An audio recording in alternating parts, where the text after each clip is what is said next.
पेट फूलने के मुख्य कारण कॉजेज ऑफ ब्लोटिंग। 1. ज्यादा खाना, ओवर ईटिंग। एक बार में बहुत ज्यादा खाना खाने से पेट पर दबाव बढ़ता है और पाचन धीमा हो जाता है। इससे गैस और भारीपन महसूस होता है। 2. जल्दी जल्दी खाना, ईटिंग टू फास्ट। जल्दी खाने से खाना ठीक से चबता नहीं और साथ में हवा भी पेट में चली जाती है। ये गैस बनने का बड़ा कारण है। 3. गैस बनाने वाले फूड, गैस प्रोड्यूसिंग फूड्स। कुछ खाने की चीजें पेट में ज्यादा गैस बनाती है।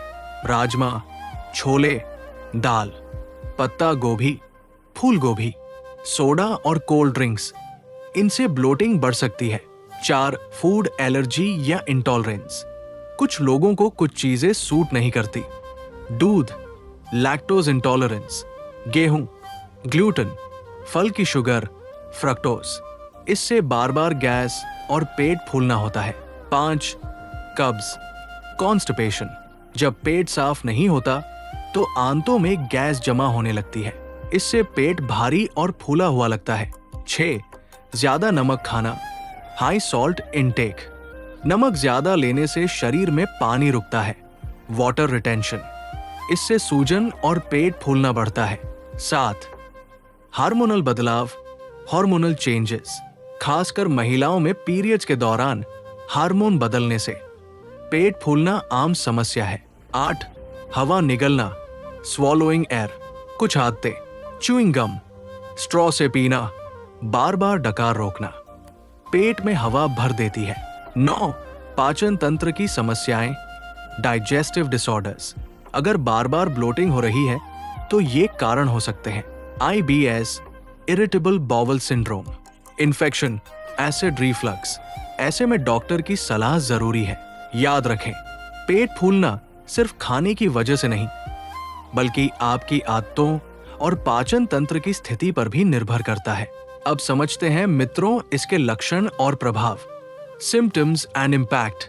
पेट फूलना आमतौर पर नाभि के ऊपर वाले हिस्से, अपर एब्डोमेन, में महसूस होता है। इस दौरान मरीज को ऐसा लगता है जैसे पेट अंदर से खिंच रहा हो या फूल गया हो। इसके साथ ये लक्षण भी दिख सकते हैं: बार बार डकार आना, गैस पास होना, पेट में भारीपन और असहजता, कपड़े टाइट लगना। कई बार ये समस्या इतनी ज्यादा हो जाती है कि व्यक्ति का काम, नींद और दिन भर की एक्टिविटी प्रभावित हो जाती है। चलिए मित्रों, अब समझते हैं पेट फूलना कम करने के 7 तरीके।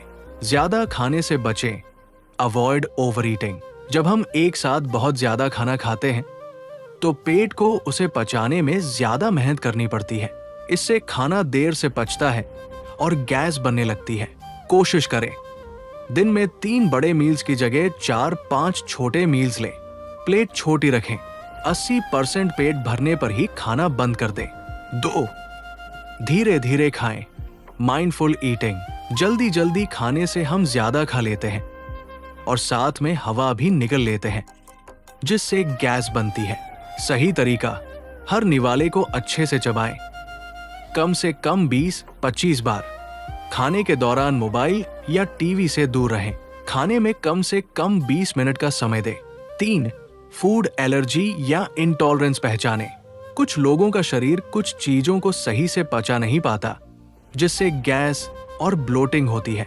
कॉमन ट्रिगर्स, सामान्य उत्तेजक कारक, दूध और डेयरी के सामान खाने से या पीने से लैक्टोज इंटॉलरेंस, गेहूं, ग्लूटेन सेंसिटिविटी, फल की शुगर, फ्रक्टोज या अंडा हो सकता है। क्या करें? एक फूड डायरी बनाएं। कौन सा खाना खाने के बाद समस्या होती है, नोट करें। जरूरत पड़े तो डॉक्टर से टेस्ट करवाएं। 4. हवा निगलने से बचें, अवॉइड स्वॉलोइंग एयर। कई बार हम अनजाने में हवा निगल लेते हैं, जो बाद में गैस बन जाती है। इन आदतों से बचें। कोल्ड ड्रिंक और सोडा, च्यूइंग गम, स्ट्रॉ से पीना, बहुत जल्दी जल्दी पानी पीना। 5. गैस बनाने वाले फूड सीमित करें। फाइबर पाचन के लिए जरूरी है, लेकिन कुछ हाई फाइबर फूड्स ज्यादा गैस बनाते हैं, जैसे राजमा, छोले, दालें। पत्ता गोभी, फूल गोभी, ब्रोकली, क्या करें? इन्हें पूरी तरह बंद न करें। धीरे धीरे मात्रा बढ़ाएं ताकि शरीर एडजस्ट कर सके। पकाते समय अदरक, हींग का इस्तेमाल करें। 6. नियमित समय पर खाएं। ईट रेगुलरली। बहुत लंबे समय तक खाली पेट रहने से आंतों में बैक्टीरिया गैस बनाने लगते हैं। बेहतर तरीका, हर 3-4 घंटे में कुछ हल्का खाएं। ब्रेकफास्ट कभी न छोड़ें। रात का खाना हल्का और समय पर लें। साथ खाने में प्रोबायोटिक्स शामिल करें। Take probiotics. प्रोबायोटिक्स अच्छे बैक्टीरिया होते हैं जो पाचन तंत्र को संतुलित रखते हैं। ये चीजें खाएं: दही, छाछ, केफिर, अचार। इससे गैस कम होती है, डाइजेशन बेहतर होता है, पेट हल्का महसूस होता है।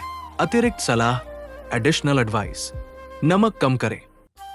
ज्यादा नमक खाने से शरीर में पानी जमा होने लगता है, वाटर रिटेंशन, जिससे पेट और शरीर फूल सकता है।